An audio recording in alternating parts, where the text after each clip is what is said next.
First off, welcome everyone, and thank you for joining our event today.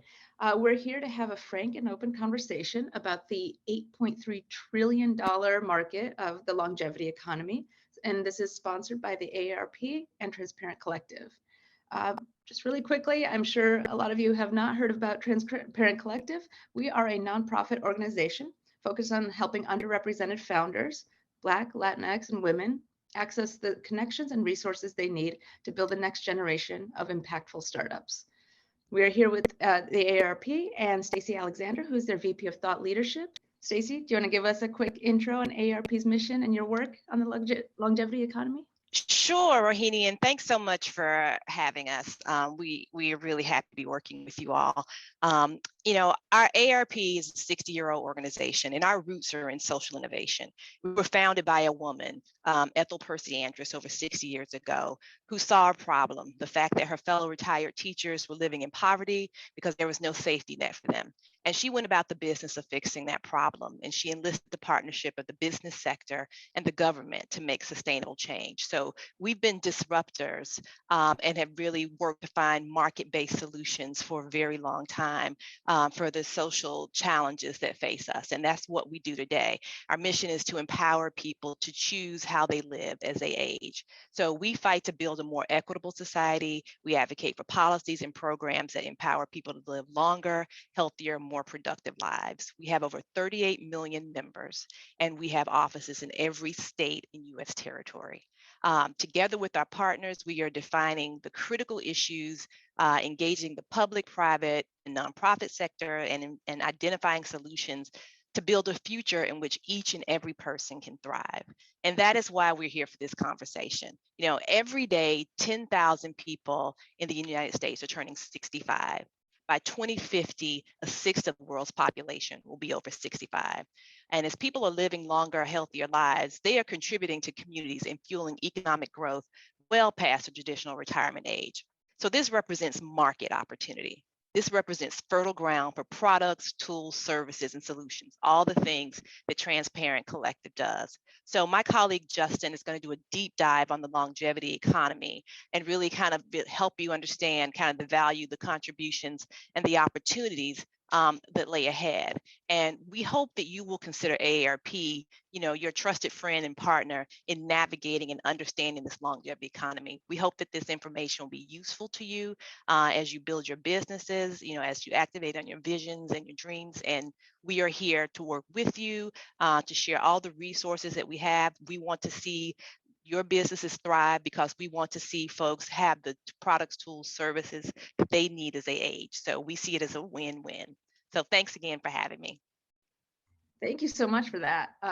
That's really helpful. And our diverse talk today, as Stacey mentioned, will include conversations with investors, founders, and experts. So we'll talk all about how the world is changing as people are living longer and healthier lives. The market opportunities here are very dynamic. And in the next 90 minutes, we'll go through what it takes to keep up. So in the first half an hour of this conversation, we will talk to investors who have backed startups in this space. We'll then do a deep dive into the longevity economy, including the trends, insights, and data, hosted by Justin at the AARP. And then to wrap up, we'll do a founder talk of folks that are building companies in this space. So let's just get started. I'm excited to welcome Charles, Max, and Mia. I'll give a quick intro and then kind of just jump right into it, folks. But Charles Hudson is the managing partner and founder of Precursor Ventures, an early-stage venture capital firm focused on investing in the first institutional round of investment for the most promising software and hardware companies. Under his leadership, Precursor has raised 4 funds and over $100 million under management. He's invested in 250 companies and supported more than 400 founders. I honestly don't know how you have the time, Charles. That's amazing. Thank you for being here. Max Zemko is the editor-in-chief of H-Tech News, the only complete source of fundings, exits, and opportunities in the world of H-Tech. He also serves as the managing partner of Third Act Ventures, an H-Tech-specific venture firm where he invests in founders working to change the way we live. With a singular focus on H-Tech, Max is able to support and empower visionary entrepreneurs to accelerate the pace of innovation. In addition, Max co-leads the Aging 2.0 New York chapter, building up the local H-Tech innovation system and connecting to the global network. Thank you so much for being here, Max. And finally, Mia Abruzzazzi. I think I pronounced that right. Maybe, correct me. Oh, you're on mute. Sorry, Mia.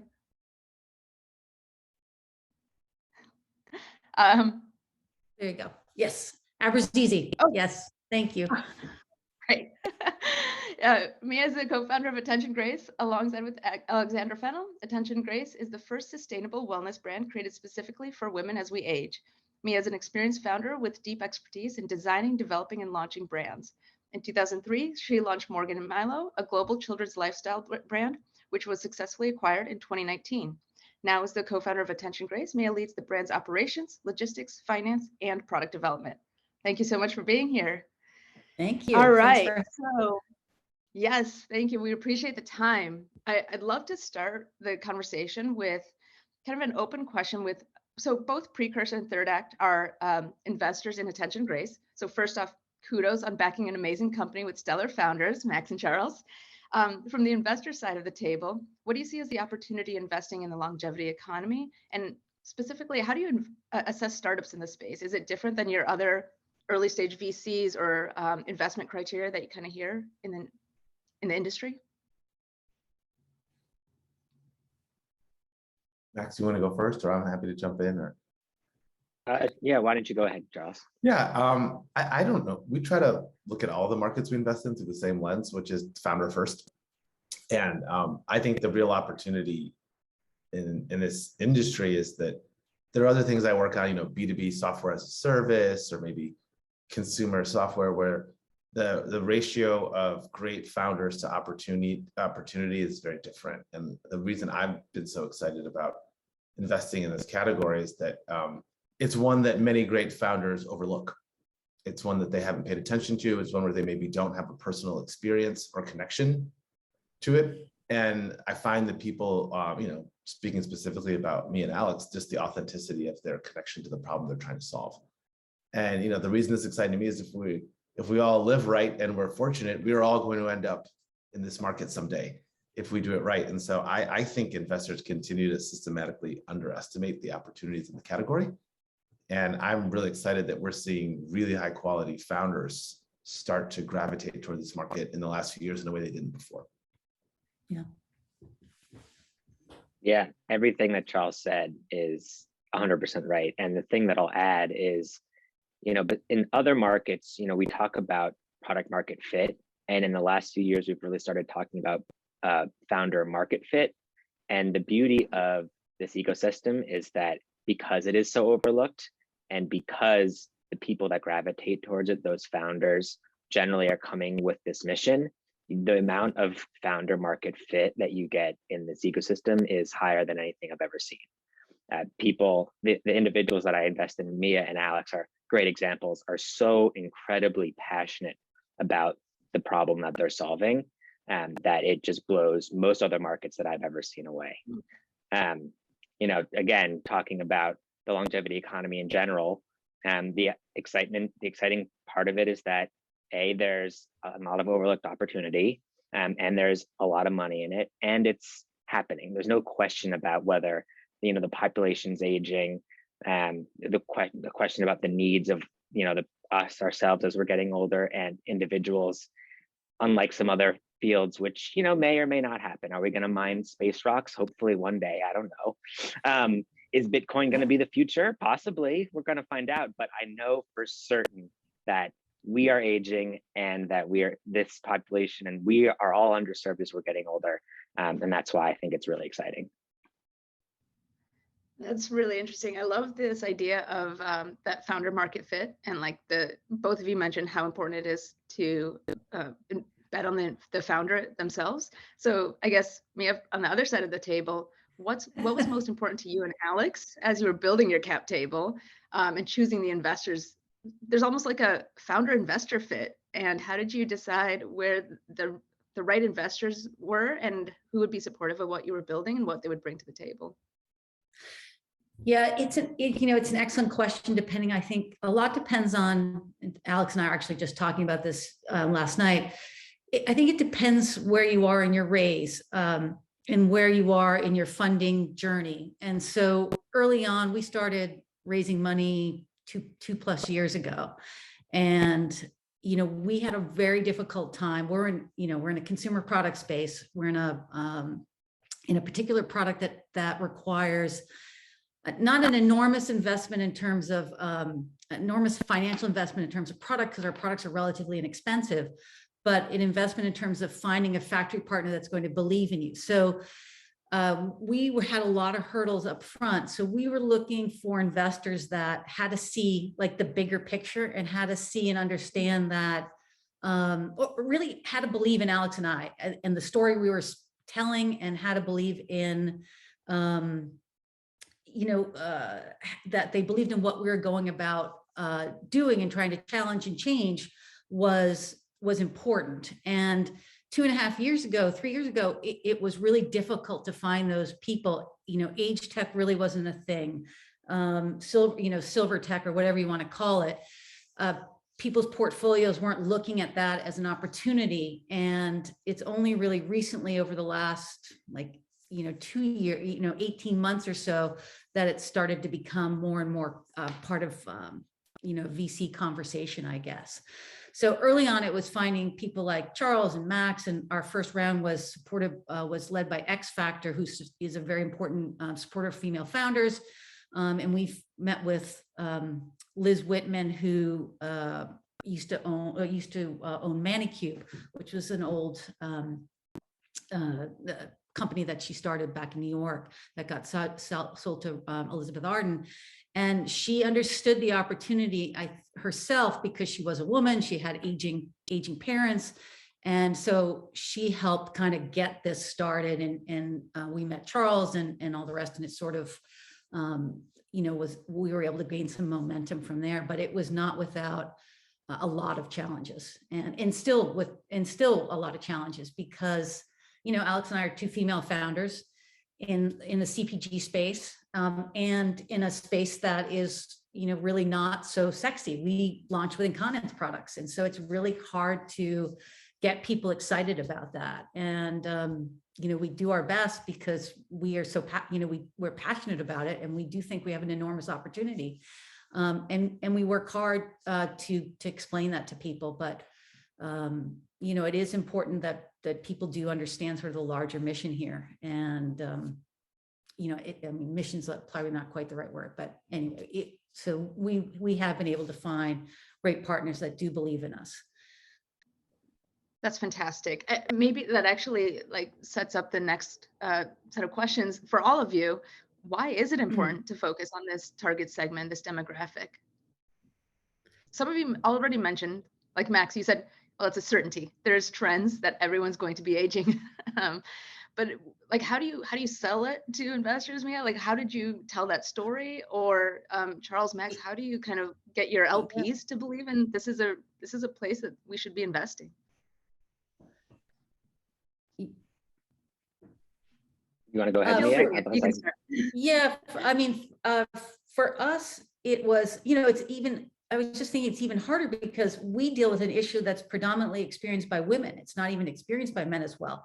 So it's 1 in 2 women over the age of 50 experiences some level of incontinence. So when we go out, I remember the early days pitching to Boston-based angel groups, and it was like no offense, a room full of older white men that were looking at us like, what are you two doing here? We went to our first non-wovens conference to sort of kind of understand the industry a bit. And we were in a room of older white men from Kimberly-Clark and P&G that were looking at us like, what are you two doing here? And the femtech space had been disrupted a bit with Lola and Cora and Real. And so they were familiar a little bit with upstarts or insurgent brands coming in and trying to take shelf space away. But, this is, it's important to understand all the factors you're up against when you're trying to convince people that the longevity economy is a space that's growing. I think P&G just put out a presentation that said it was growing at a pace of almost 8% a year. So, there's huge opportunity here that's just being totally overlooked. but you have so many roadblocks in the way to try to convince people that to take a risk or to jump in and support you. Yeah, I can only imagine what that experience was like, Mia, walking into those rooms of older white men who just have no idea, like you come and talk about incontinence products for women, they just cannot relate at all. You know, when I'm talking to LPs about this area, I think like any fundraising, like obviously not every LP, not every investor is going to get it. Really focusing on the opportunity, the numbers is a huge one. Anything you can show in terms of, you know, other companies in the space that have been successful. Fortunately, we have a few that have been raising a lot of money, being successful. Honors one, that's great. Papa's another. And you want to go way back, and there's Great Call, the original like smartphone for older adults, which was very successful. But at the end of the day, not everyone, you can't get everyone excited about getting older and even dying. I talk to a lot of like death tech companies too. A lot of people just don't want to think about it. And honestly, there's just nothing you can do for that I found. You just have to keep on going and find the ones that do. They are maybe the diamonds in the rough like Charles, but you keep going and eventually you'll find them.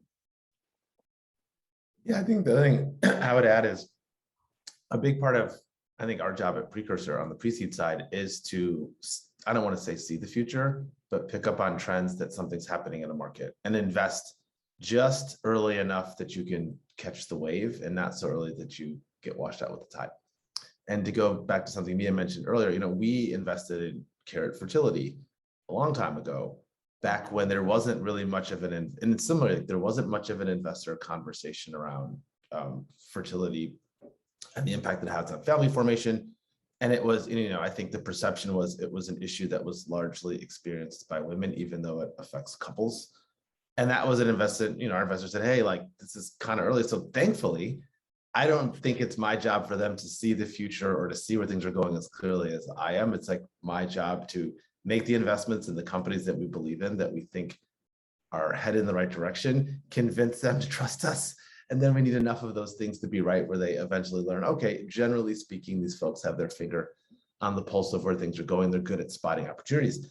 And ironically, kind of everything Max said is principally the reason I loved investing in Attention Grace. I was like, well, me and Alex are two of the most compelling founders I've met. If the two most compelling founders I've met cannot get this mass of people to understand this opportunity, lesser founders certainly won't. And so a lot of what we try to do is find really great people that are going after underappreciated opportunities. And my bet is that if you get the timing and the team right, things will shift. And now there's all these investments, and I'm sure Max has some too, that we made 3 or 4 years ago that were head scratchers and now seem obvious. And I'm confident that me and Alex are soon going to join that pantheon of things that look obvious, that looked difficult in the moment. We're in the difficult in the moment part. That too. Like I've been here for some time now too, but we're getting there. You're making it look very graceful, so kudos. Actually, the last question, I think we have about 8 minutes left, so hopefully y'all can spend a couple minutes on this, but what advice do you have for folks in the webinar that are listening in who are either founders that are building in the longevity economy, or maybe are investors or angels that want to be investing in this economy? What golden nuggets can you share with us? You know, from a founder perspective, I would say it's persistence. And I mean, Alex and I are nothing but persistent, and you know, being married co-founders also helps because we're in it together. And we have we believe, you know, we really believe in what we're doing, and we believe in the brand we're building, and we believe that it's well, we have product market fit. Like we've mastered that. We know people love our products. It's just a matter of and we figured out a lot of the mechanics of the business. So we are just being persistent and just going after this opportunity like we know we have to. So We know the market needs it, and we know we're the best brand in the market. So we're trying to be persistent, resilient, and all the things I think I was taught when I was growing up. So it's all coming, it's all being very helpful right now. I think it sounds so much easier than it is. And me and Alex actually make it look a lot easier than I'm sure it is. The thing that I'll keep saying on that front is you have to really, if you're a founder in this industry, you have to really love the problem that you're solving. Because it's a harder industry than others because it is so underlooked, and it takes a lot more finding, pitching, selling in order to get to the same level. Only with that true passion for what you're doing can you make it through that. It's really hard, and if you love what you're doing, you find a way most of the time. I'm not saying that there aren't people that are unfortunately on the other side of that. If you're trying to invest in this space, obviously feel free to reach out to me, Max at thirdact.vc. I also write a newsletter turning into a fully blown media platform, Age Tech News. You can check out all the deals that have happened in the past. And then also, if you're interested, Aging 2.0 is a global network. There are chapters in 130 cities around the world. You can check that out. Or just, start making some investments. There are a lot of low-hanging fruit in this industry. And that tide is rising pretty rapidly now. So just go out there and do it. Yeah, I would just say, I think in all markets, the happiest pairing is an investor who's open to the thing you're working on, and it's a match. And so I would say the challenge right now is, I think there's a relatively small pool of people who have high conviction in this category on the investor side. So what I would say to the founders is, don't get discouraged. If you meet a fair amount of resistance in the beginning, there's a lot of investors who are still wrapping their head around this market.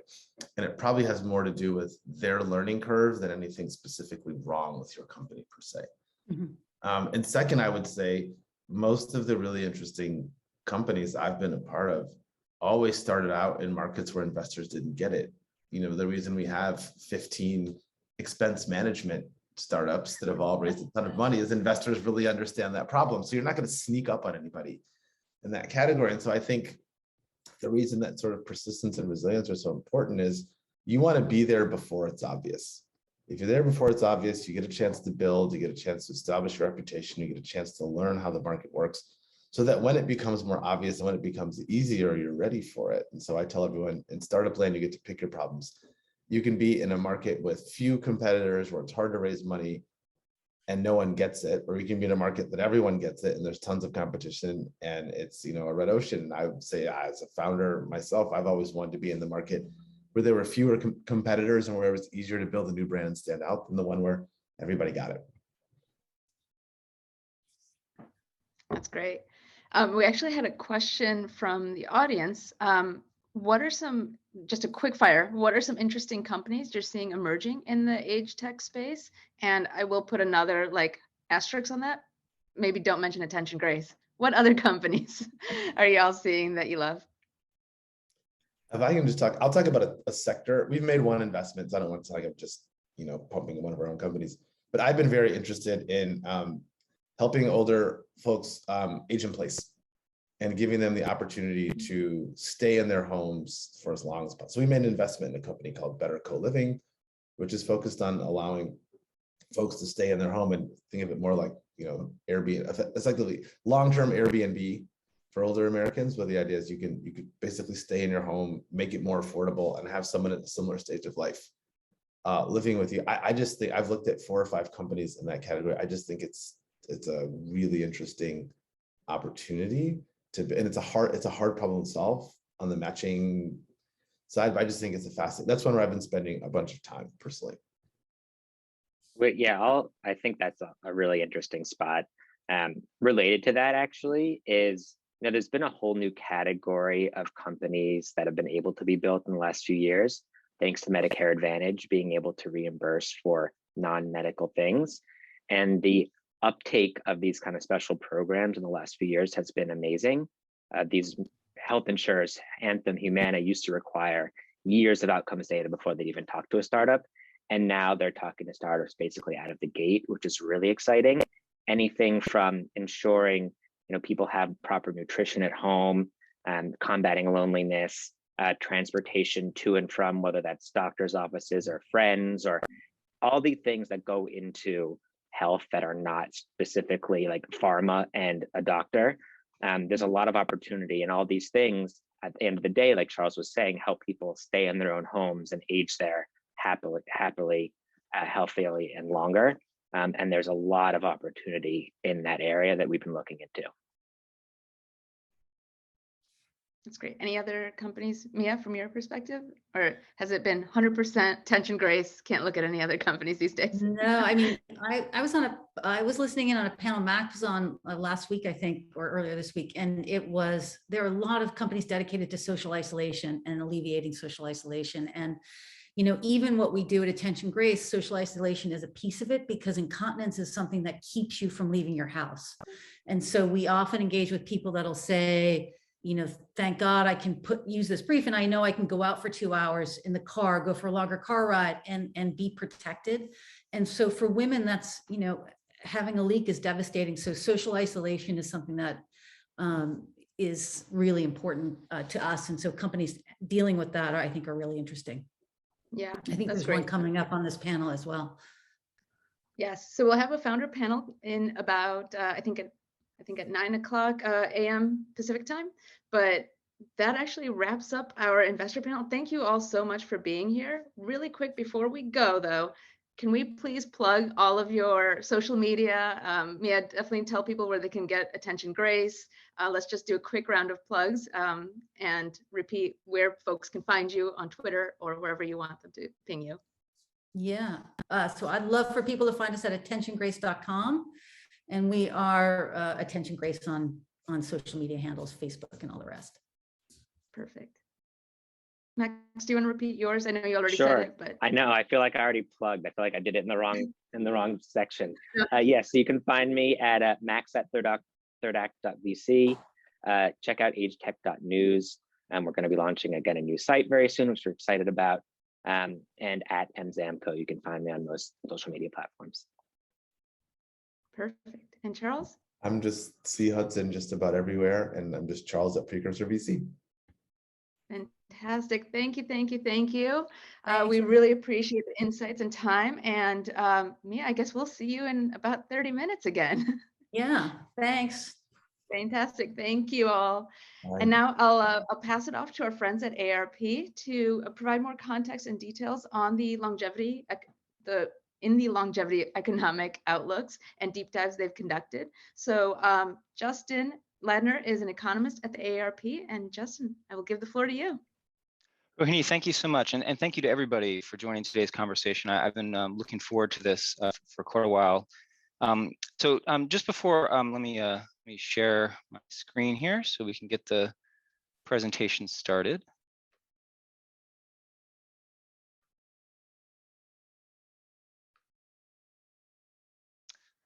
Okay, so just before I jump into our slides here, I know we have about half an hour, so I'll go as quickly as possible. I want to give you a little bit of background about myself and kind of what draws me to this topic.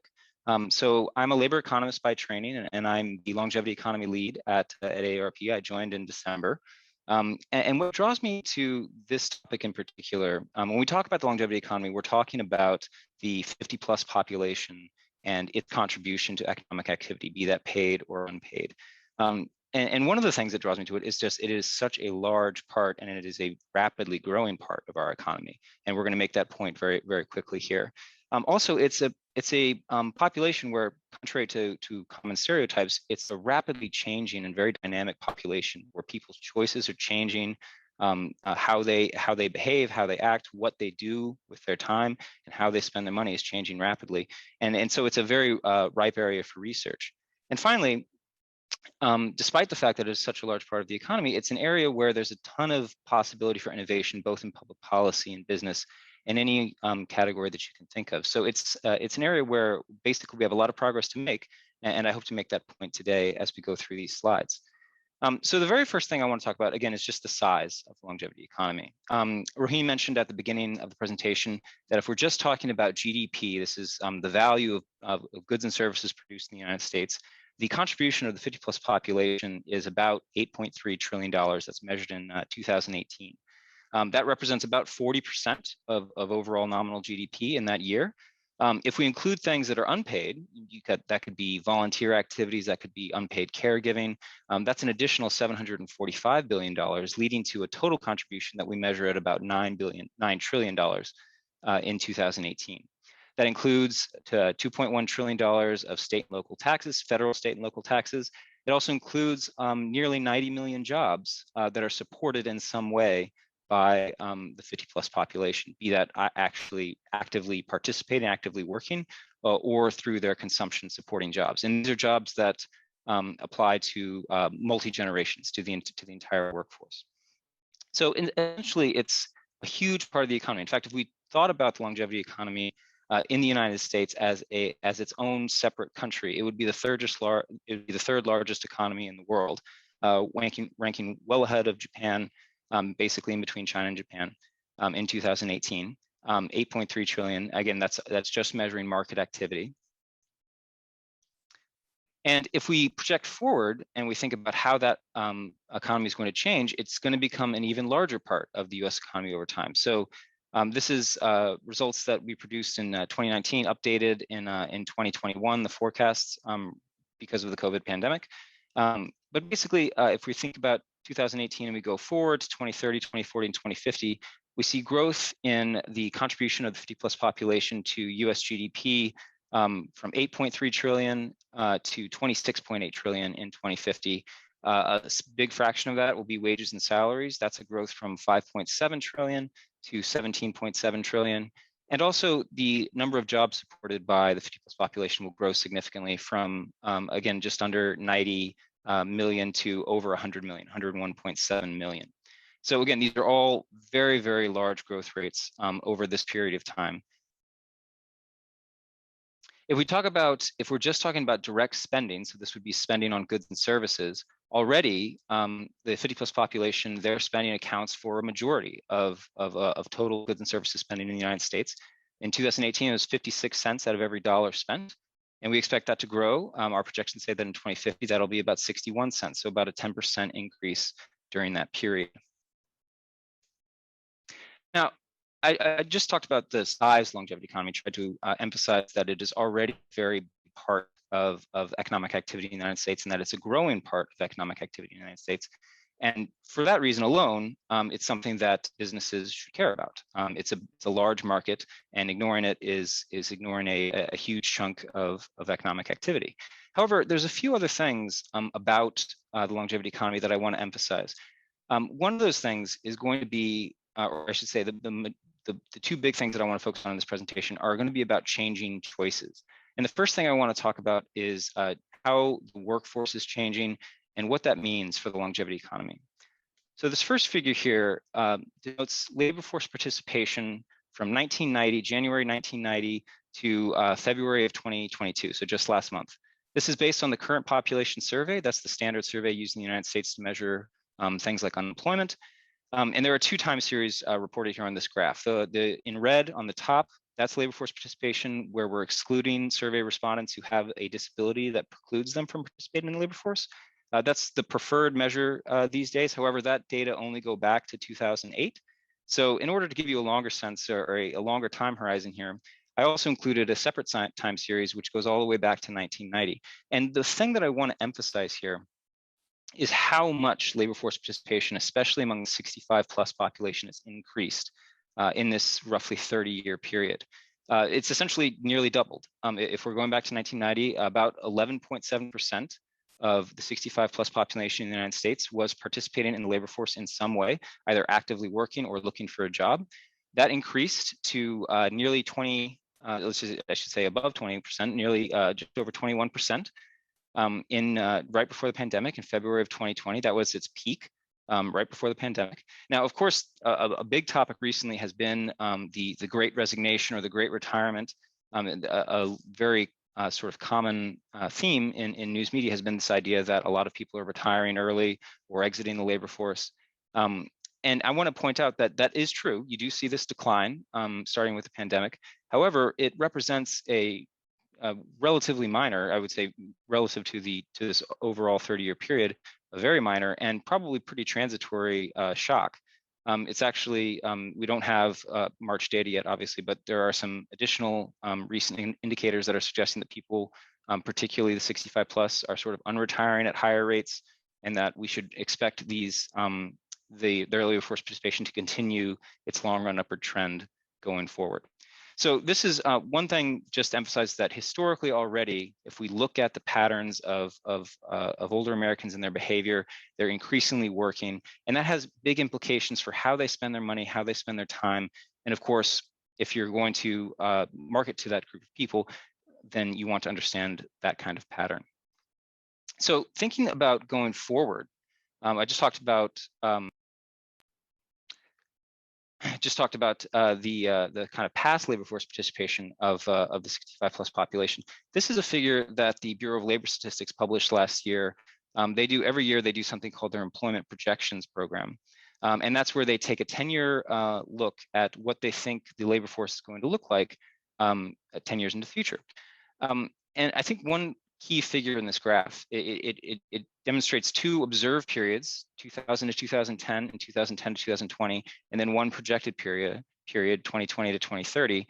And a huge point here is that if I look at how the labor force has grown in terms of age groups in the labor force and how those age groups have changed in their size over time, every other age group below 55 plus has either stagnated or declined in this entire, both in the 2 decades that are actually measured, 2000 to 2020, and also in projections, very little growth, and in fact, in some places, a decline. The huge exceptions to that are the 55 to 74 age group, which has grown fairly rapidly in the observed period and is expected to grow a small amount between 2020 and 2030. Almost all of that growth is actually the 65 plus group. So there's much more growth 65 plus than there is from 55 to 64. And then if I look at 75 and older, this is a small part of the labor force, obviously, but it has grown extremely rapidly in the last 20 years, and it's expected to nearly double in the next decade. So once again, the participation of older Americans in the labor force has been increasing for a long time and is expected to increase even more going forward. Okay, so in terms of changing behavior, another thing that I want to talk about is the choices that people make that influence key milestones in their life, and probably the single largest choice that we could think about would be childbearing, when to have children, and that sort of thing. And a huge pattern in the U.S. Over the last, really for well over 100 years, but for the period that we're talking about here, about the last 30 years. A big trend has been the aging of parents. Basically, people are having children at older ages. So if I compare, in this figure, we have two histograms. On the left, we have maternal age at birth. These are all births measured in the United States in either year, regardless of the birth order. So this includes first birth, second birth, so on. On the left, we have maternal age, and on the right, we have paternal age. And you can see that there are big shifts in these distributions. The blue distributions represent the 1990 ages at birth. For mothers and fathers, and the green distributions represent the same thing measured in 2020. And one of the things that I really highlight in this figure is this cut point between mothers and fathers that are below age 33 and those that are above age 33. Now, there's nothing medically significant about that cut point, but it's significant from our purposes because it implies if you have a child at or above age 33, you're guaranteed to have at least 1 year of dependent child care at or above age 50. And that's sort of the thing that I want to emphasize here. So if I think about mothers specifically, and I go back to 1990, that was actually a fairly rare thing. Between about one in 6 or 1 in 7 births, roughly speaking, about 15.5% of all births were to mothers that were age 33 or above. So about 1 in 6 or 1 in 7 of those would eventually be responsible for some dependent child care at or above age 50. If I think about mothers in 2020, all those births in 2020, nearly 30% of those births are the other mothers that are age 33 plus, and in some cases significantly older than 33 plus, implying a huge increase in the number of person years of dependent childcare that population will provide, thinking 20 years down the line, 15, 20 years down the line. If I look at fathers are a little bit older on average, but same pattern holds. So in 1990, about 30%, slightly under 30% of births were to fathers that were 33 or older. In 2020, it was almost half, about 44.7% of all births were to fathers that were 33 years or older. So once again, a huge increase in the number of person years of dependent childcare that are above age 50.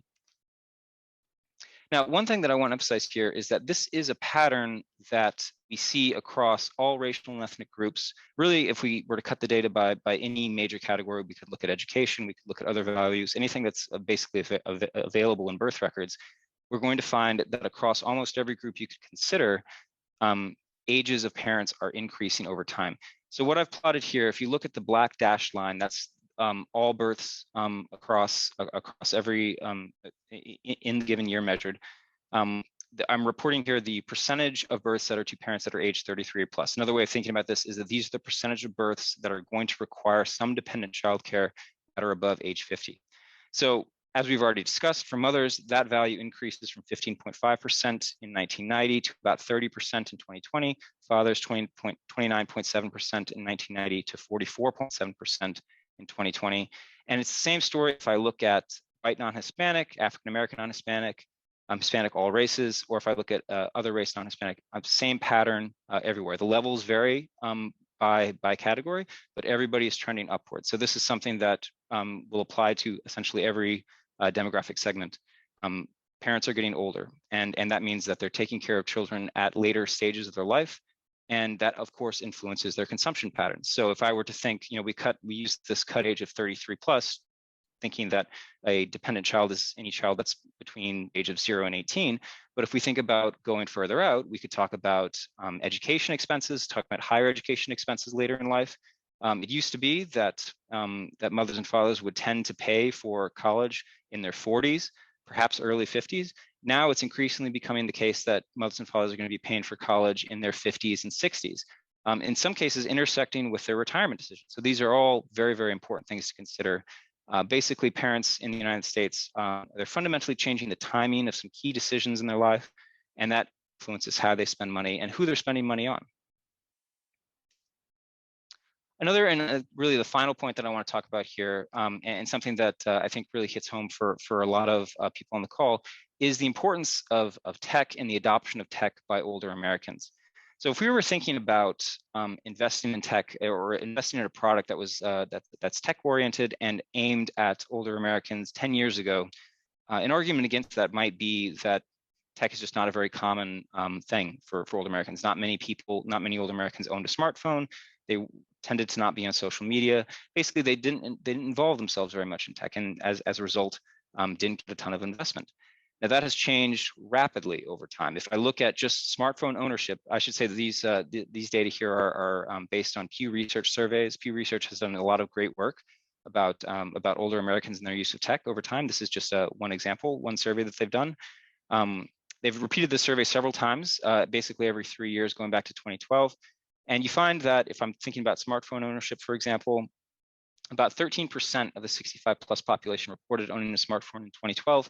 That number is more than quadrupled in a decade between 2012 and 2021, indicating this very rapid catch up. So if we look at all the different age groups represented, we see, as expected, the youngest age group, 18 to 29, has always had higher adoption of things like smartphones and social media, but we see rapid catch up for the older populations here. And if we project these patterns forward, we'll basically see older Americans converging with the behavior of their younger counterparts fairly rapidly within the next decade or so.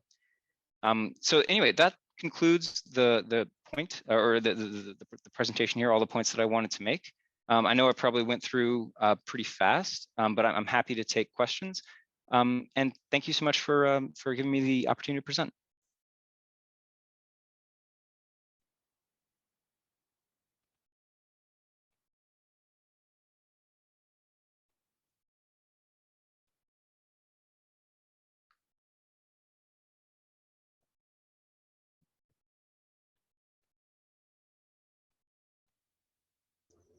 Awesome. Thank you, Justin. Sorry, I was just checking to see if there were any questions from the audience. So I'll also make the same shout out if folks have any questions. That was fantastic. Thank you for walking us through all that information and data. I will admit I had to chuckle a little bit with the histogram where there was the paternal age at birth, and there's a little blip after the age of 50, and you could see it. It's pretty significant. Yeah, so I should say that I top coded just to make the sort of the figures kind of the same scale. I top coded. Obviously, there are fathers that go all the way out into their 90s, but that 50 category includes everybody who's 50 or older. So yes, right. if we look at that, it's always been part of kind of the father's age distribution, but it has grown over time as well. Wild. I know there's a lot of rich data in there. So let's see if I also don't completely know how to use Zoom. I'm going to go to our Q&A. And if folks are able to use the chat functionality, feel free to throw questions over to Justin.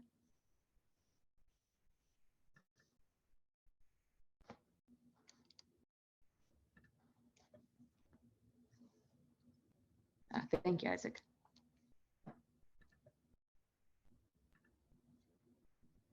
All right. Maybe not. Oh, wait, sorry.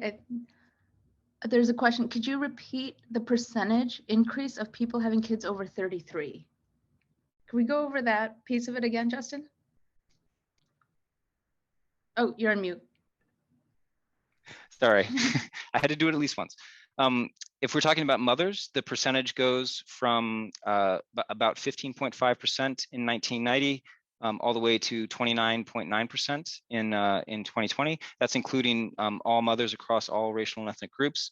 It varies a little bit if we talk about individual groups. For certain groups, it's higher. For other groups, it's lower. But everybody's trending in the same direction. Everyone's basically seen roughly a doubling if we're talking about mothers in terms of their age.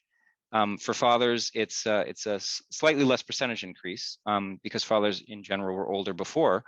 But for all fathers, it goes from 29.7% in 1990 to 44.7% in 2020. So nearly half, and for certain groups, well above half.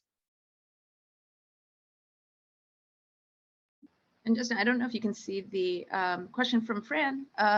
Is there further information on the older adult use of technology? And can you share a link to the study that you just referenced? Yeah, absolutely. Here, let me I'll have to look it up real quick. But I'm sorry, I should have had that ready to go.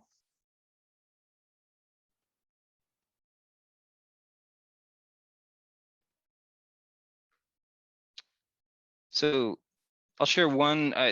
There are many different things, many different things I could share here. But should I put this in the Q&A or the chat? I've got two options here. Chat. I think Fran just posted on the chat. So if you could even send it to everyone that's here, that would be great. Thank you. Okay, here, I'll send it to all panelists and attendees.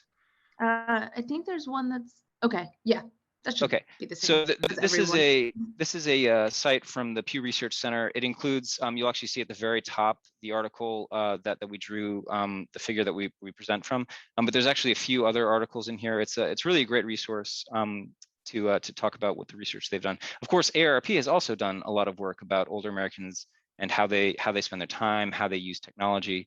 So that's another area where we can talk a lot about. But this is a good starting place. Fantastic, thank you. And you might have mentioned this at the top, but how does AARP use a lot of this trends, insights, data that you work on?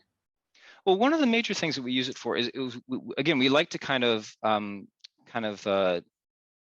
let's see. So there's a few different reasons. I mean, one thing is I think it surprises people when we talk about how large the longevity economy is. Basically, how many older Americans there are, or if we're talking globally, how many older people there are globally, how rapidly those values are changing. So if we project forward in terms of how large a percentage of the overall population older people will be, it's really very, very dramatic and something that's been going on for a long time, but seems to be accelerating over time.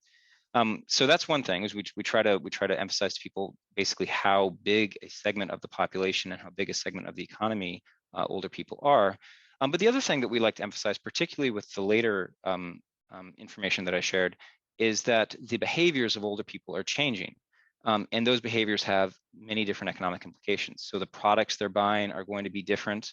The tech example is just one example. Talking about parents was important because it emphasizes a lot of consumption decisions that Americans will make in their 50s or 60s that previously they would have made 15 to 20 years before.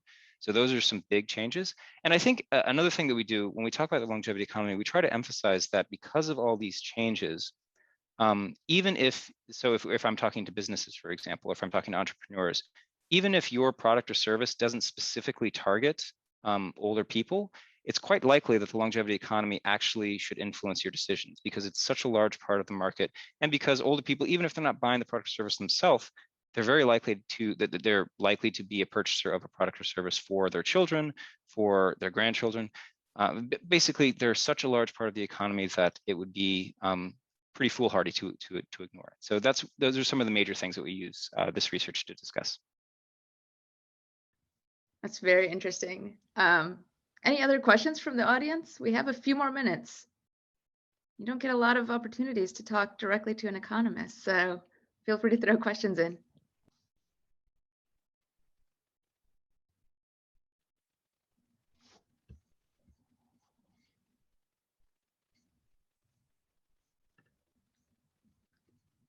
There's one. Oh, I'm sorry. Oh, sorry. Sorry, go no, ahead. I just saw. I'm sorry. I'm losing because there's the chat section, the Q&A section. So I see a yes, question from. That's exactly what I saw. Yep. Please go for it. So I saw a question from. I'll just take these in order. I saw a question from Colby. Could you comment on how demographic changes are shifting Medicare and Medicare Advantage spending towards preventive measures, particularly around the social drivers of health? Thank you. Now, unfortunately, that's a fantastic question. I wish I could speak to this with more authority. I'm not the health expert on our team. I wish I had my colleague Erwin Tan here to talk about this. However, I can say in general that preventative medicine is becoming an increasingly large part of spending, and that goes hand in hand with the idea that people have expectations to live longer, and they want to live longer, healthier lives, and as a result, taking greater and greater preventive measures in order to achieve that. So I could tell you just in general that these demographic shifts are increasing expenditures in those areas, both for Medicare and Medicare Advantage. I don't have specific numbers to share, but it's a fantastic question. Colby, if you provide your contact information, I'd be happy to check with some colleagues and get back to you with a more detailed answer. And then I have got a question from Kayla Bellman. I think I sort of addressed this, but Kayla says the TC network is comprised of tech solutions that range in scope and category. Do you think founders of all sorts should be considering older people? Yes. So in short, I emphasize this idea that if you are interested in appealing, or if you're marketing any kind of product or service, one of the major points that we make with longevity economy is that it is, first off, a very, very large section of the economy. So a direct, older Americans constitute a very large and increasing and relatively wealthy part of your consumer base. But beyond that, it's such a large part of the economy, and there are so many people that are connected with the spending of older Americans in other ways, that the longevity economy is important for basically to entrepreneurs, regardless of what your product or service is and who you're marketing it towards. So that's what I would say to that. And yeah, I think that's everything I see. Fantastic. Thank you so much, Justin. And I saw Colby just had added an email address for you, so wanted to make sure you saw that. I do. Thank you. Thank you so much. Awesome. Thank you so much for the presentation and walking us through all of that those insights and the trends. A lot of interesting data points in there, so appreciate it. Thank you for joining us today. Thank you. I think we are at about that time to start talking about the founder panel. So let's kind of switch gears a little bit and focus a bit more on the founder perspectives. So please join me in welcoming Mia again to this session, along with Jim and Stephanie from Canoe. If you folks can, I hope everyone's in the backstage. I'll start the intros and then we will get started. So first off, welcome back, Mia, to this part of the session as well. For folks that just joined, I want to do a quick intro again. Mia is the co-founder of Attention Grace, along with her partner, Alex Fennell. Attention Grace is the first sustainable wellness brand created specifically for women as we age.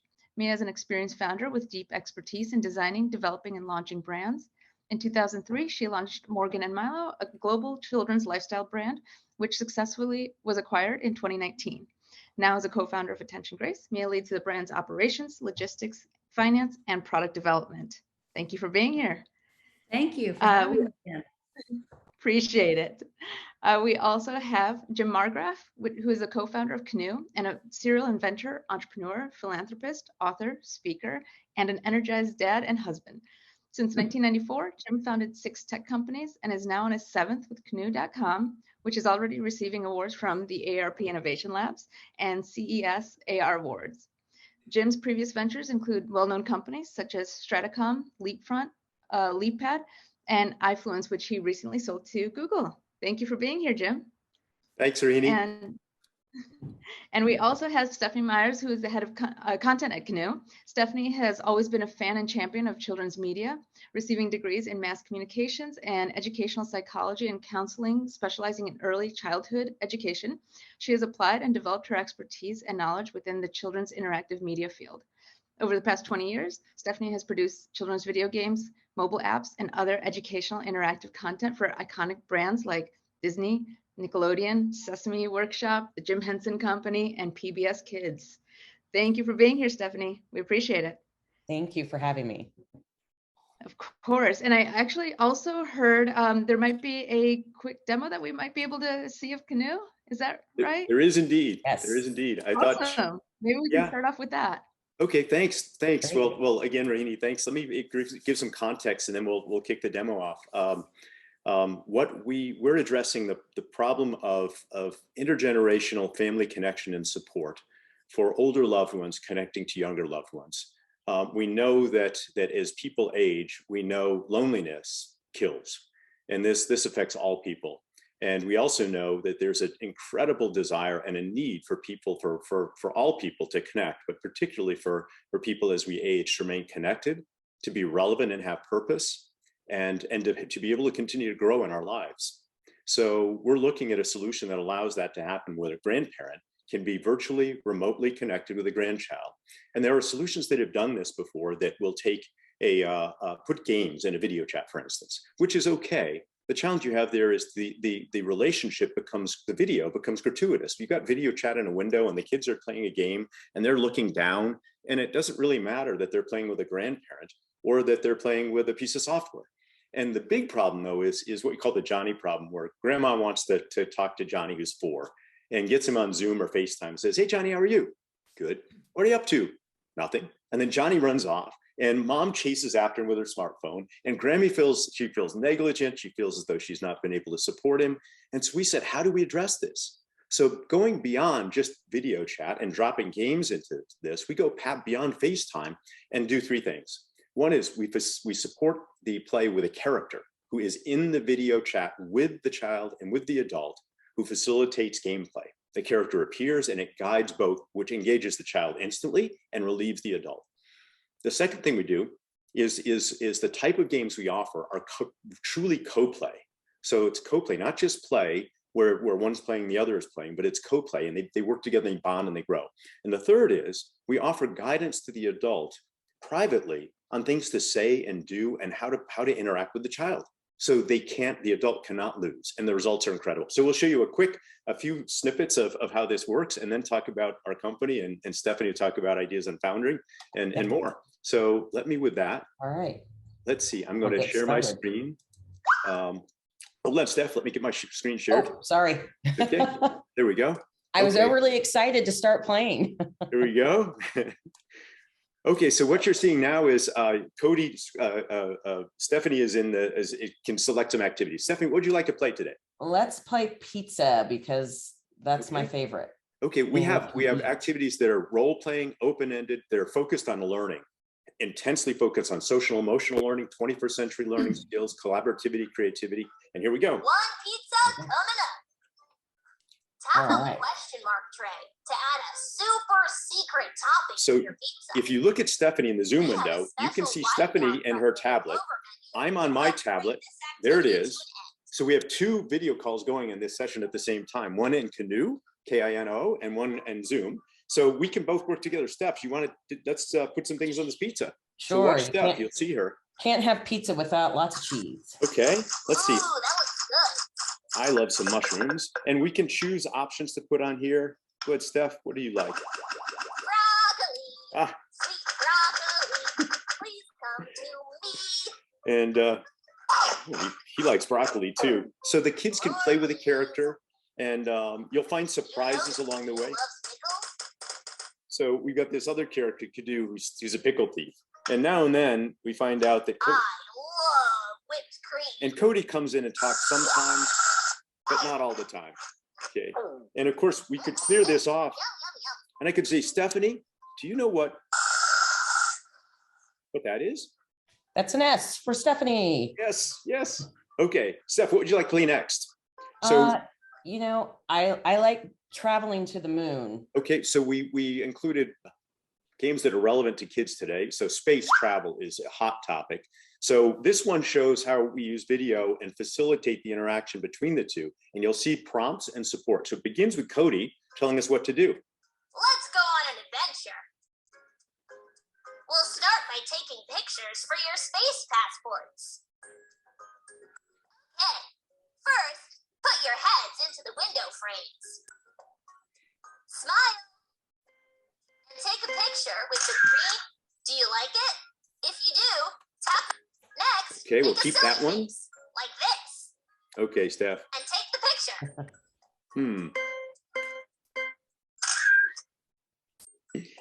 Now, make an open mouth surprise face, like this.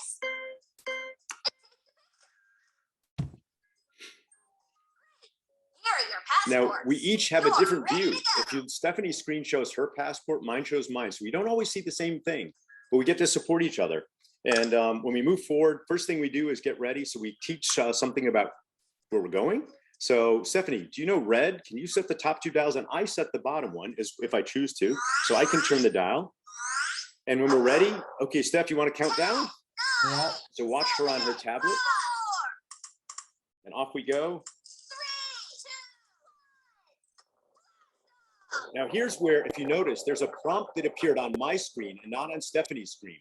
And it's a quote that I can read if I choose to. So Steph, how does it feel to be in space when we're away from our family?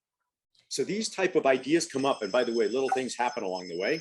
We And there's woke up a flybys that sleeping kids shark. love because they're relevant. And I can pull prompts as well. Talk about what you both would leave on the moon for the next travelers to find. And so there's lots of ideas for discussion, and it creates a form of bonding. Okay, we'll do a moon flyby, and you'll see that, and we'll do a short moon dance, and we'll move right on. Okay, here we go. So as well, one more prompt. Role play talks about playing gravity. Now we both get to control ourselves. Okay, Steph, want to dance? Oh, you like that one too. So we get to play. Kids they just adore this. So why don't what would happen next is we dance some more, we do a photo flag session, we'd fly back to the earth, and we'd have a big ticker tape parade. And kids keep coming back to it because there's new things to do, and they enjoy the discussion with the grandparent. Let's see, let's leave this one. Steph, how about we made some cake recently? Should we do that? Because the other piece that I hadn't mentioned is, in addition, we focus on embodied learning. What that means is kids that are young love to do one thing. They love to move, not just use their fingers on a screen. So what we also include in our system is something that is called a canoe wand. And Stephanie's holding one right now, and you can see me holding it. And the wand is an AR device. And when the child holds this, it becomes something else for the child on the screen. So right now, for instance, you're going to see us work cooperatively to make cake together. Cookies. And Cody will guide us. Let's make cookies. Oh, cookies. Sugar Not cake. and butter and chocolate and more. So I, as the grandparent, Steph, what should we put in the batter first? Let's put in some eggs. Okay, so I'll move an egg with my finger, and Stephanie's going to use her wand to crack it. So she has to interact with this physically. Stephanie, let's do a couple more eggs. There we go. And by the way, notice the motion is interpretive, not literal. So she can, because kids will often go click, click, click, click, click, and they'll move really rapidly with full body motion. Steph, how about a little sugar? All right. Okay, got that poured in. It looks like we need 2 cups. Can you do another one? All right. Here we go. And we'll slide this butter over. And there we go. As you can see. And by the way, sometimes the wand turns into something, sometimes it controls. And Stephanie hears sound coming out of it, and the lights change color depending upon what she's doing. And the last one is, do you know what that is, Steph? I think it's vanilla. I think you always need vanilla for cookies. We need 1 teaspoon. All right. Notice the wand changes colors, and Stephanie hears the sound there. And let's stir it up. And now it prompts while she's stirring things to talk about. Okay, that's our demo. So we want to give you a sense. We could go on and on. There's we do have one thing. There's a in exiting this, there's a ritual, because kids and adults love rituals. And when it's time to say goodbye, here's what we do. Touch the hearts. Now bring your hearts together. So I'm dragging one, Stephanie drags the other. We chase each other around until we bring them together.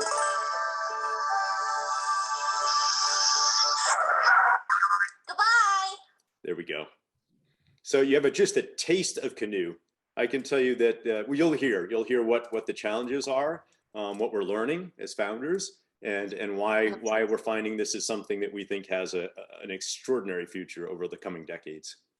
I love it. I love it. That was awesome just to see, especially software and hardware working together. It's such a magical experience. That was fantastic. Thank you for showing us that demo. It's a really good segue into one of my questions, which is, from the founder experience, what was I love origin stories. So maybe if you all could take us back to the beginning of both of your companies, how did you find those original nuggets of insights or opportunities and focusing in that older demographic? And what has it been in finding product market fit within that industry, or maybe growth, whatever stage y'all are at, but finding either the initial fit or the growth levers in that industry segment. And I'll leave it open-ended, whether Mia or Jim, Stephanie, y'all want to start first? Great. Why don't you go ahead, Jim, since you guys just follow on to what you were doing. Okay, thanks. Let me kick off with the Genesis story. Steph is among the first roughly 20 people, so we're still a small company. We're about 30 plus right now. And even you're what number of employees, Steph? Sorry, I think I was 26. Oh, okay. I'm sorry. Okay. So 22, somewhere around. I was in the 20s, like the early to mid 20s. So thank you, and it feels like you've been here from day one. So quick story was I mentioned before, you heard, I founded and created the Leapfrog LeapPad. So we helped 100 million kids or so in about 5 years now 20 years ago. So I've been interested in learning and started multiple companies. Last one to Google. And in this case, my wife, after I sold this last company to Google, she went back to school at USC and was looking at psychosocial issues for long duration space flight for astronauts. In other words, when you put astronauts in a canister, ship them off to Mars, how do you keep them healthy? Because NASA knows that after radiation, number 2 concern is mental health. When you disconnect from families in what are called an ICE condition, isolated, confined, extreme, humans do not thrive. So we said, gee, what could we do? And came up with an idea and said, let's create an AI social agent that could facilitate a connection between 2 human beings. Many people create AI agents as companions, but people really want connection, back to this connection and purpose. So said, let's do that. And that led to looking, first of all, at people that were much older for social isolation. And that quickly led us into this area of roughly in the 50s to 60s to young 70s, where there's grandparents who have young grandchildren and the need that they have. And because of the background that I had in learning, we said we could support growth and learning, both for the child and for the adult. And that led to founding Canoe. And then Stephanie has a story about what we've done in content and how we've approached this. Yeah, so I'm a parent, and I have an 8-year-old and a 10-year-old, and then I also have a 4-year-old granddaughter. So on the younger spectrum of grandparents. So one of the things that we have to think about is the broader spectrum of coming up with content in unique ways to engage both child, parent, and the grandparent. So it's been exploring and talking with all the different factors. And I watch my own 8-year-old and my 4-year-old granddaughter play with either myself or my husband, or when I'm watching my 8-year-old play with her grandparents. I know my stepdad, he will come over and they'll talk and play, but when she's on the phone with him, they run out of things to say. So when they're on Canoe, they can spend 45 minutes in a session. So just watching the growth and then watching them actually enjoy one another's company has really been exciting, because it just brings so much more than just having regular FaceTime. That's great. Mia, any insights into your origin story you can share? Yeah, my origin story is not quite as maybe quite as interesting. It doesn't involve going to the moon. So I was, prior to starting Attention Grace, I'd owned a footwear and apparel company for about 17 years, and I was in the process of selling it. And I was home having lunch with my 89-year-old mother at the time, and she was this, incredibly lovely, curated, elegant woman. And so she was still shopping at Whole Foods and driving at 89 and getting her hair blown out, and had a personal shopper at Saks and the whole thing. And but here she was that afternoon coming out of the bathroom, stuffing her Depends into the plastic sleeve. The newspaper came in. And that's sort of when I thought, God, for a woman that is so curated in every other aspect of her life, aging can be very depressing and undignified. And so one of the things that, my co-founder Alex and I are married, and we have young kids. And Alex was, when I got home, Alex was unpacking the Honest Company box with everything that was free of. And I thought, gosh, this is exactly what my mom needs. She needs a more elevated, more curated, a more sustainable solution to her incontinence care. And that evolved into really taking care of the needs of women as they age. And we're focused on women because incontinence, which is where we earn our customers' trust, is predominantly experienced by women. 1 in 2 women over the age of 50 actually deal with some level of incontinence. So we think of it as really dealing with the Attention Grace, thinking about the inconvenient truths women face as they age. And that's what sort of where the idea came from. That's fantastic. Thank you all for sharing those stories. In the previous session, we actually talked with investors about why they're excited in these spaces.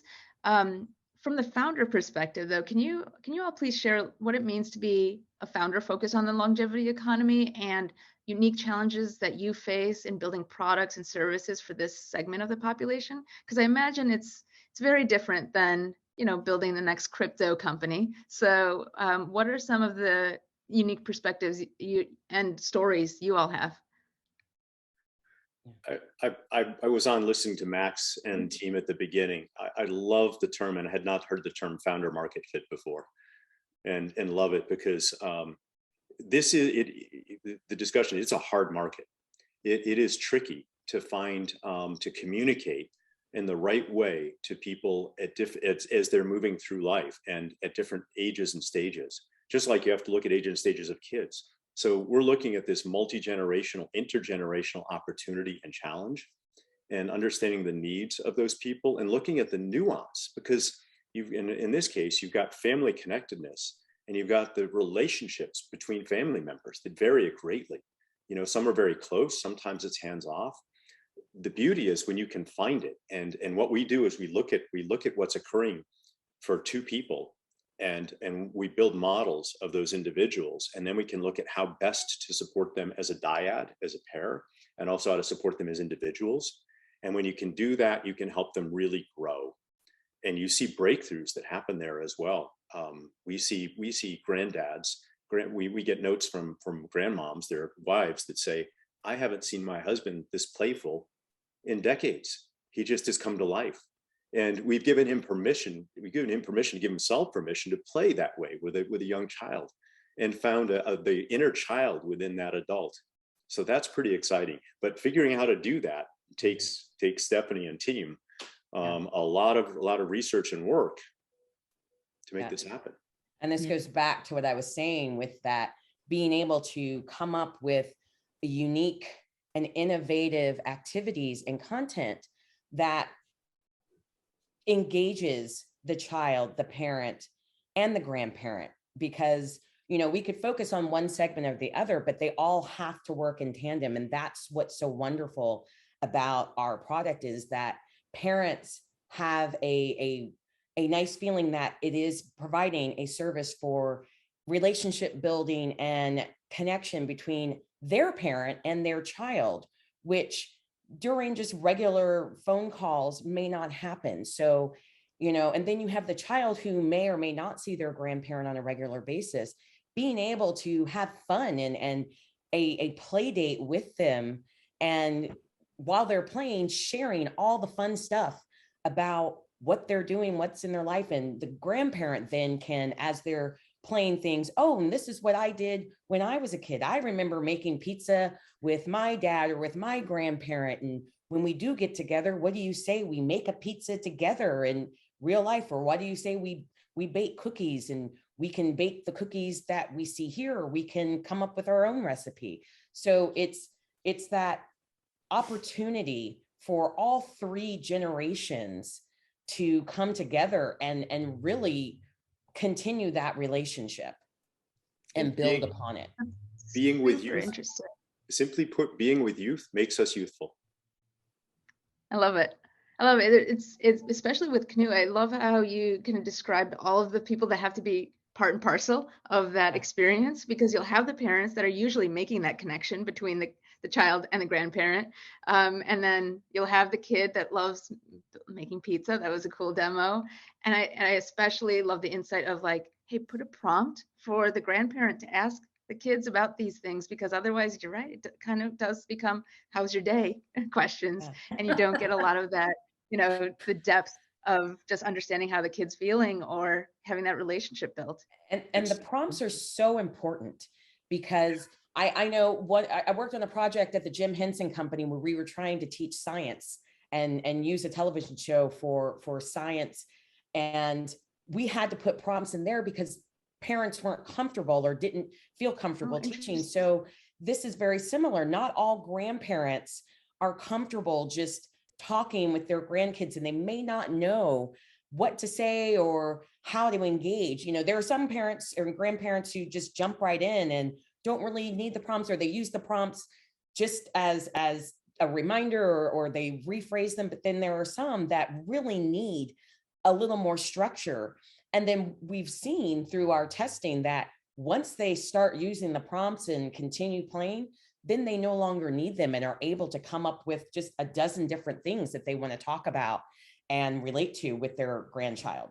We teach them, and off to Mia, but it's a key point too. As an MIT trained engineer, it's about data.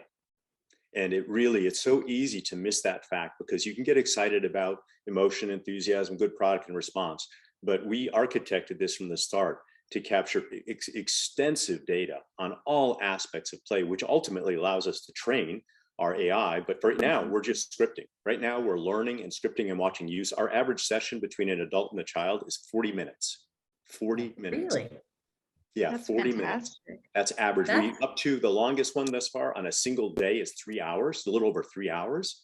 But typically people come in and they'll try it the first time for anywhere from 10 to 30 minutes. Then they come back and we see these amazing sessions, and many times a week as well. And some are on a cadence to do a weekly, some bi-weekly, but the usage is extraordinary, and we can track this, and that allows us to manage, founder market fit, manage product market fit, because it's about tuning this with that. I mean, you should see the data that we have and the studies that we do on this. It's quite extraordinary. I know there are times when my daughter is talking to my dad, who lives in Atlanta, and I hear giggling, and it's been like an hour. I'm like, are you still canoeing with your grandpa? Yeah. Okay.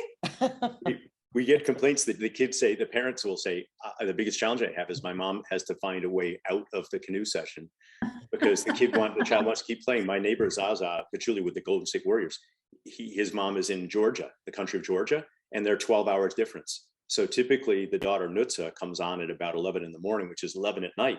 And by midnight, her grandma doesn't want to leave. She's so excited, but she wants to get out. And we have designed an approach to touch a button, at which time Cody will come in and say, hey, I've got to go work on my treehouse, but we can play more tomorrow. Goodbye. And so Cody gives a way for the adult to step away without making the child feel protest. And again, that's using this relationship and this idea of characters and support. That's so cool. I love those insights that help you create that relationship, create a stronger relationship, but then also because the unique, I think, challenges that you all are describing are these different kind of personas or folks that have to be a part of that trifecta, so to speak. Mia, I think from your perspective, you also mentioned this in the other session, but Yeah. 2 women founders in consumer goods, in women's incontinence. I'm sure you've had some challenges along the way and have some unique perspectives too. And the challenges are really on the VC side, really trying to get venture capital understand the opportunity here. On the consumer side, it's been phenomenal, right? So the product really works. We have wonderful product market fit. Our customers are engaged with us. We've built community with them, and we're solving a problem for them. So I don't know. I never write into companies to tell them how wonderful the product is. Like it just, it's like I have products that work, but never any products that are like literally life-changing for me. But we get comments from women all the time that these products have made such a huge difference in their life because the conventional products that are on the market cause such irritation and to the point where many women have like open sores and things like that from the petroleum that's in the current products that are on the market. And so when we talk about social isolation, they don't want to go out, they don't want to engage, and so they're sitting at home because they don't want to be far from the bathroom. And when you get women that write in, because incontinence affects young women that have MS, that are going through cancer treatments because chemotherapy affects women's perineal floors. When you're talking about women that have heavy incontinence because of medications they're on and they stay home, when they know they can go out without irritation or without any issue, it really does make a difference in their life. So we do get many so it's the community and the conversation that we've started on a highly stigmatized issue that's been the most rewarding for us, and building that trust with the consumer. It's a great point. Was it almost difficult to create that community, or was it just so much pent up demand that people did want to talk about it but didn't have a place to? Well, once you sort of get a conversation going about it, women are really they're really willing to talk about it. And now we've extended our product line in a way that we've made products that are definitely more shareable, personal care products like barrier cream and body oil and deodorants. And so when you're creating those more shareable products, it opens up that conversation to have them go into the brand and see, oh, you actually also do all these other things. So you're not sharing the fact that you wear a pad for incontinence, you're sharing that you use this brand for other things. So that's been really helpful, and it helps open that conversation up. And again, once they have found a product they trust, they are willing to have these conversations. And I liken it to when the period brands, and how the period brands have really opened up that conversation between mother and daughter, and even when they're at school, that women are talk freely about having their periods and menstrual products. And so the femtech space has done an excellent job with that, and we're sort of making a similar opportunity here for women, or creating a similar space for women. I love that. There's definitely this underlying theme of that social isolation hitting on both products, even though they're in completely different spaces, but it is something that everyone needs, and it's really interesting. Thank you. We actually had a question from the audience. Colby was asking to both, Have you been able to get health systems or health insurers to pay for your products and services, given the connection between the impact of your companies and healthier outcomes for older adults? And if so, how are you able to secure those contracts? Great. We're just in those early discussions right now on the insurance front. When you talk about changing the basically health of individuals by providing connection, everyone knows this has huge effect. Studies from Harvard, from AARP, from Vivek Murthy, current Surgeon General, all show the power of connection. And so we know the results. So we see it as possible, but we don't have, we're just beginning the discussions. Yeah, our products are paid for by HSA and FSA dollars. We have not started the Medicaid and Medicare conversation. As we get larger, that is a big opportunity for us to provide better products, because currently the products that are provided in nursing homes and senior living facilities are low end, inexpensive products, which is what causes the irritations and causes the skin issues that women have, and causes them to stay home and not want to go out. So we will start to have those as we get a little bit more scale. Rahini, if we just one thing, if I could, if it's okay, we're canoe.com, K-N-N-O. Oh, I was gonna. We need to. Yes, okay. I was gonna ask one more question and then ask for your plugs. So, Great, just since we only have a minute left, I'm gonna do a quick fire round. But if you all could also just give us, for the audience, one thing you learned while building your company that you wish you knew when you first started. I love that question. So, if you can name that, and then also final request as part of that question, can you also plug where people can find you and your products? Great. I will start with Canoe, just Please. navigating in a COVID virtual world. That's something that I wish we knew, because remote work is extremely different than being in an office with somebody and being like, hey, let me just walk over here and talk to you. It's been a learning scope, but we've been managing and doing it. It's just getting used to it. Yep, I think it's learning the power of real true virtual nurturing between two people, and both the nuance of what one needs to do to get that right, but also the power of when you do get it right, the impact. I didn't realize how the love factor begins, but how far it goes and the impact it has on people's lives. So, and that gives us both, in a comment before from Charles and Max, the staying power. You know, we're all growing older, and we all see this coming. And I'm of an age, my kids don't have grandkids yet, but they're grandchildren yet. They're 27, 29, but right in, expect looking at this age. So living this and seeing what's coming in the coming years, and realizing we want to have an effect on ourselves and others as we take this next journey together. Thank you. And that's canoe.com, right? Canoe.com. Yes. And I can say as well, right. if anyone uses Canoe, KINOO20, that's a $20 off. And the way it works is you'll buy the wand with some time, and then you can subscribe for using this after that. So it's a business model that has hardware and software, but Canoe20. There's our plug. Thank you.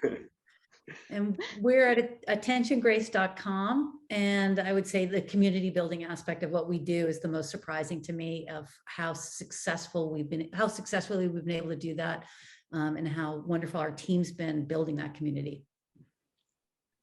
So thanks. Fantastic. This has been such a great session. Thank you all for your insights and sharing your guidance to everybody. This was lovely. I think we are very much out of time, but appreciate your attendance and time today. And we will make sure for all the audience that we send out the recordings. If you missed any part of this session, we will make sure that it is out and on the interwebs very soon. Thank you all. Thank you. Thanks, everyone. Bye. Bye. Bye. Have a good day. You too. You too.